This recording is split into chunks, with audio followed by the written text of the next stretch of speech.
Welcome back to the channel, family. Shout out to everybody tuning in. Go ahead and hit that subscribe button and let's get right into the story. If you should ask me who my favorite rapper was or is, it would definitely have to be the Notorious B.I.G.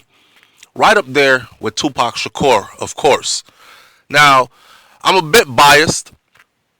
Tupac was great, but the Notorious B.I.G. was also Jamaican, right? His mom, Voletta Wallace, a prominent figure in his life, has passed away, and we're here to pay our respects and speak a little about this great woman who created this great figure. Voletta Wallace was the mother of the late rapper Christopher Wallace, otherwise known as the Notorious B.I.G. or Biggie, from Brooklyn, New York. She died February 21st, 2025, at the age of 78 years old. May I remind you, this is some 28 years after her son's death. And Miss Wallace did not she did not get an answer as to who took her son's life, which is pretty sad. You know, she held on to faith her whole life that God would reveal and she would know who it was. Now, there are lots of rumors out there of her saying that she knows that Diddy did it, Puffy did it, but you know how the internet is. People make stuff up, and then people in far corners of the earth believe that those things happened when they never did. Being the mother of the Notorious B.I.G. was one of her biggest claim to fame. She stood by her son all throughout his musical career. There were times when she didn't even like the content of his music. And you know, Biggie had a lot of stuff in his music, but she also learned a lot about her son through listening to his music. Fucking hoes, smoking live optimals. She was like, oh my God, this is so disgusting. Why use such language, Christopher? She never called him Biggie or Big. She was also a school teacher, so she was a bit on the more educated side. She was like, why use such language? But I remember her doing an interview and she said it was through his music that she also learned that he was doing drug dealing and he was hanging out with gangsters and killers as well, packing a gun and getting into trouble outside of her eyesight. Now, dealing with legal issues and artistic issues after her son's murder, she took that on to the fullest.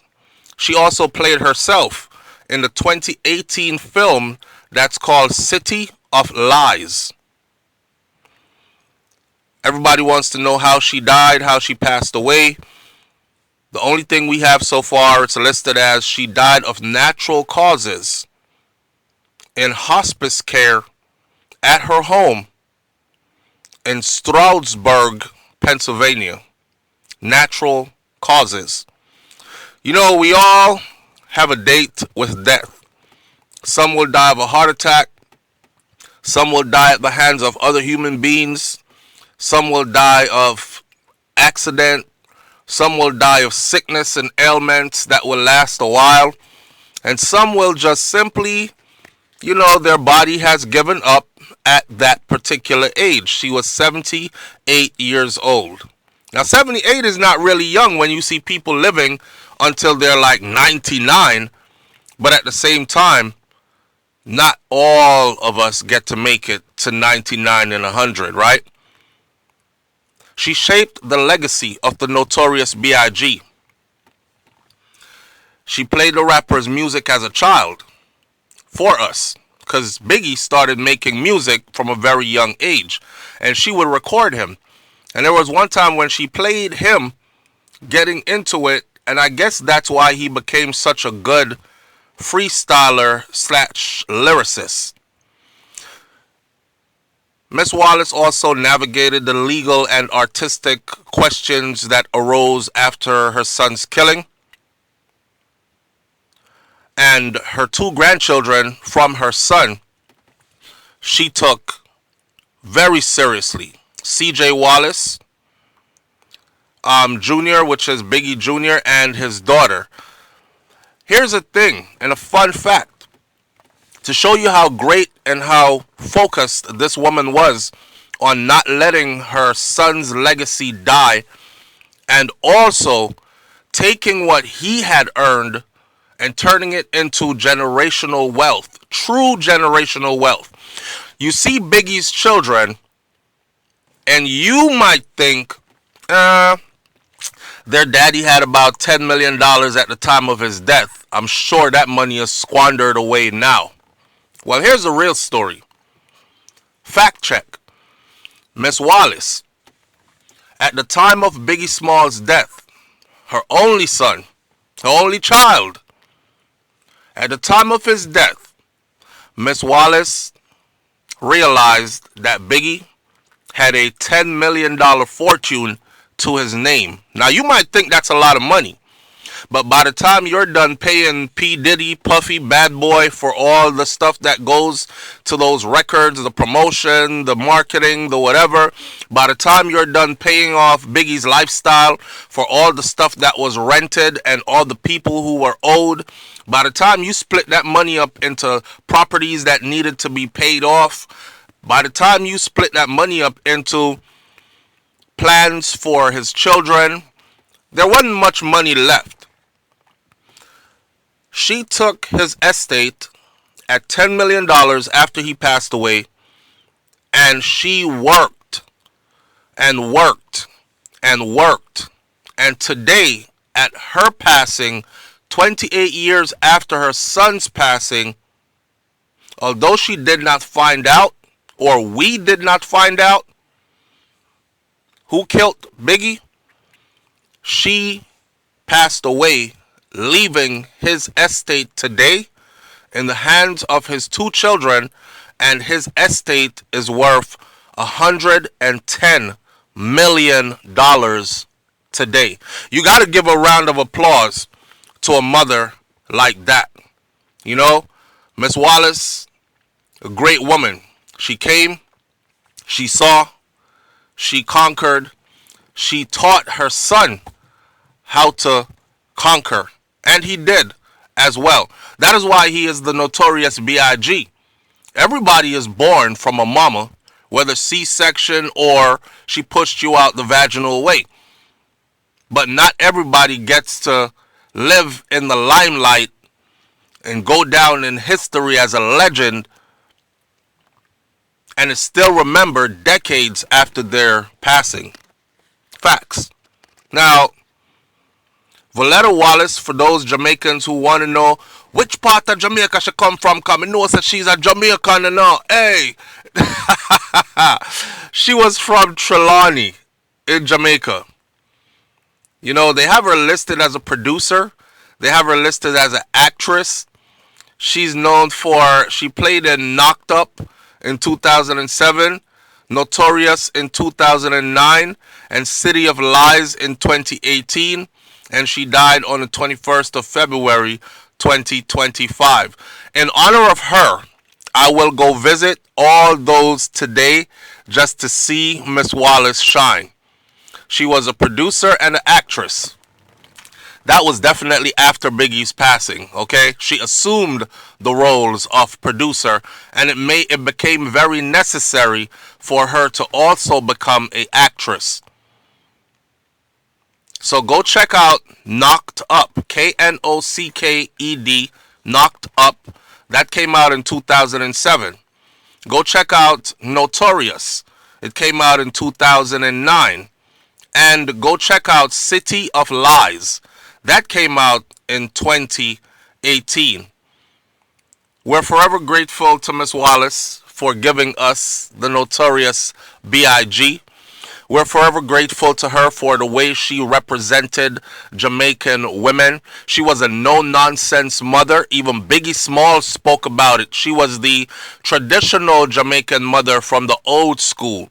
Not the kind of Jamaican mother that dates the same age group as her daughters or her friends, her children's friends. Not the same kind of modern day Jamaican mothers who had their child as a teenager and they and their children are more like friends than a parent.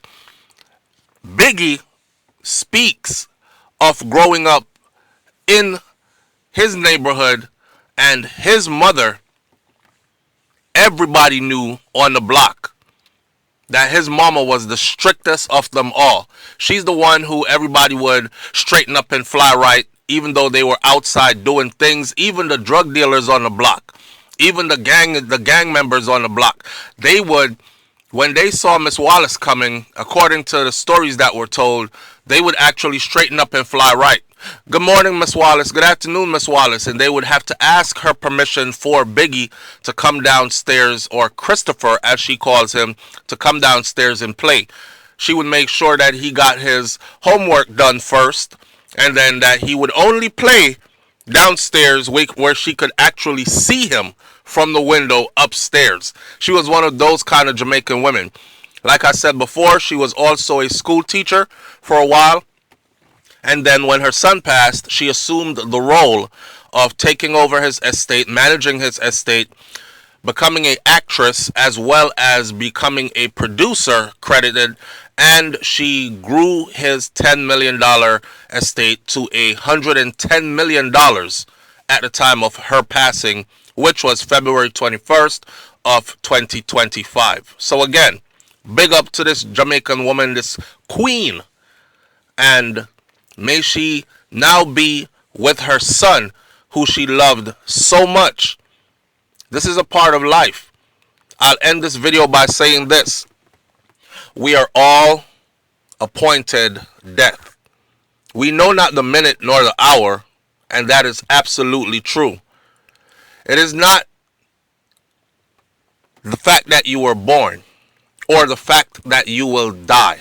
Those are two facts that you cannot escape. One has already happened and one is sure to be. It is what you do in the meantime, in between, that will either create a legacy or leave you as somebody that is forever forgotten. So in this life, with no rewinds, no reset, no do-overs, on this one-way trip, live the best you can live. I'll leave you with that one. Again, our sympathies goes out to the family. I know even though she lived till she was almost 80 years old, they still weren't ready to let her go yet. You're never ready to let go of a good family member, the matriarch of your family.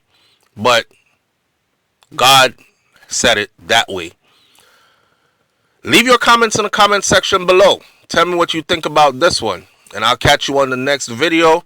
It's SouFLoTV. I'm out. Peace.